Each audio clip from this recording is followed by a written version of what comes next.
আমাকে সামনে বসায় দেয় যে থানায় নিয়া প্লাস দিয়া হাত পায়ের নৌকটে দিলাম। খুব গর্ব করে তিনি অমুক ছাত্র রাজনীতি করতেন, গর্ব করে বলতেছেন আমি ছাত্রলীগের রাজনীতি করতাম। এই নারায়ণগঞ্জের এসপি ইস্তেসকার নামাজের ঘোষণা দিছি, আমার বাসার নিচে দেখি যে বিভিন্ন গোয়েন্দা সংস্থার গাড়ি বোঝাই করা, মানসিকভাবে পেরেশান। আমাদের আসিফ মাহাতাব গ্রেপ্তার হলো, তার নিয়ে পোস্ট দিলাম। আমাকে আমার এক ভাই সোর্স তিনি বললেন যে ভাই আপনি বাসায় থাকেন।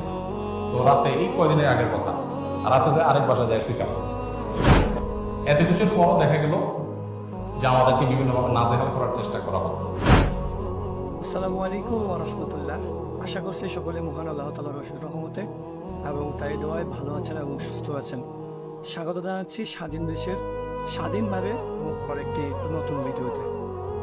আমাদের সকলের সম্মানিত প্রিয় শায়েখ আহমদুল্লাহ, আসলে তার বিষয়ে আজকে অথবা থাম্বনেল বা পোস্টার